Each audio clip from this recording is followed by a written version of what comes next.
Good day, and for today's video, andito ako sa YouTube app dito sa desktop site wherein mayroong notification na lumabas. You can now take a short policy to expire your community guidelines warning. So all I have to do is that meron kasi ako dating community strike noong April 15, 2023, which is na-delete ko ito. Deleted daw by the user. You will receive a warning that you can take training with remove after the 90 days down. What should I do? You can take a training to dismiss warning, appeal decision to, or do another changes or strike system. Dahil nagkaroon ako ng community strike noong April 15, April, May, June, July. So, after 90 days, saka wala na rin namang violation. So, pupunta ko dito sa take action. And then, get started, look your content, take action. So, wala na siya. Kasi na-remove ko ba to or what? Matik na-remove ba si ito eh. All I have to do, begin review. Do next. Your warning will expire in 90 days. To keep community safe, your content won't be put back on YouTube. Then, nanood ako ng training. Tatap ko ulit si take action dahil may napindot ako kanina. Then, begin to review. Then, next. Complete a short training 7 question. If you violate this policy again within 90 days, you'll get a strike. If violate a different policy, you will get a warning. You can decide to appeal later. Alright. May 7 question. Ito yung about the training, harmful, dangerous, and then nabasa ko na yan. Intatap ko lang si next. And then, we have 7 question. Ito yung tanong. Question number 1. Carlos is a poker player who posts a video linking to be a gambling website he likes. The website is certified by Google Ads or review by YouTube. Sabi, is this violation? Yes. Okay. Check ko. Yan. Sabi, that's correct. Linking to the online gambling site that hasn't been certified by the Google Ads or review by the YouTube, it's not allowed before promoting a gambling website. Carlos should be checked in the site owner to find out it has been certified by the Google Ads or review by YouTube. Oh, tama. Next question. Okay, we'll post a video where to start to the laundry. Past challenge. A challenge in which people consume laundry detergent. Consuming laundry detergent can lead to death. Well, tell viewers he finally going to try and show himself taking a laundry pad in a bag of eating. He is a minute later spit pad show doesn't swallow. Is this a violation? Yes. Check ko nga. Yan, that's right. Puro yes. Di ko na yung ano. And other one. Ito yung mga possible scenario. A gaming channel uploads an informational video about how to log in for a popular video game. Gets stolen.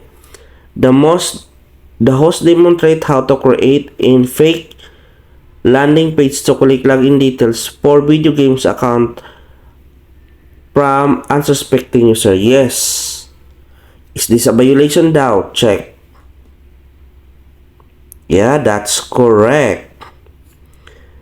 ABANTAO is a video has educated context. The content share instruction on how to collect login data. Remember, certain content isn't allowed on YouTube, even as the context added This includes instruction on how to use the computer or information technology to compromise personal data or cause of serious harm to others. Siyempre, pag involve naman ng personal data is masama talaga. Kasi mga data yun eh. Next naman, Martin filmed a review of his favorite strain of marijuana. He gave shout out to his favorite marijuana store and adds link to their website in the video description where viewers can purchase the same product. Martin review. Yes, it's a drug. Check. Violation yon. Yan, that's correct. Martin link the video description facilitate the sale of soft drug marijuana consider a soft drug. Okay, soft drug siya. Yan yung mga harmful and illegal activity. Okay, we're in question number 5. Leisure instruction on how to edit photo to make someone look younger using an expensive photo editing software. He mentioned that he got a copy of editing software for free, but he doesn't provide any instruction on how others to get for free. Lee show viewer how he uses the tools reduce the appearance of wrinkles. Yes. Yes yung sagot. Okay, try again. Okay. Yeah. May mali ako isa. Take a training. Okay. So, ayan. Next. Dami naman. Ezekiel posted a documentary on the fentanyl crisis in a major city. During the video, Ezekiel showed clips of people consuming hard drugs on the street and interviewed several about their experience. Ezekiel shared a statistic to the increase in overdose deaths in the city over the past month. Okay. The correct answer, the video violated the policy because show someone using hard drug. The video violation because the video provide documented context. This isn't violation because the context doesn't facilitate the sale hard drugs.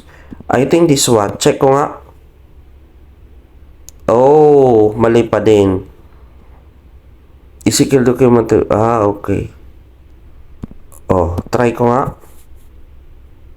Oh, it's not violation because the video provide okay. So, ito yung documentary content. May mali ako. Pero may buti na lang may rating. As number 7. Film people using hard drug on the street. To document the crisis in the city, he posted an unedited clip showing the drug abuse without adding any context. This isn't because the context intended for a documentary. This is a violation because show hard drug abuse without any context. This is a violation because mean it's not selling hard drug. Okay, the number 3. Oh, mali daw. Okay, check ko sa pinakauna. Oh, mali ako. Okay, it's a violation hard drug eh. Alright. So, tama. And, nasagot nyo naman at saka at least merong Next.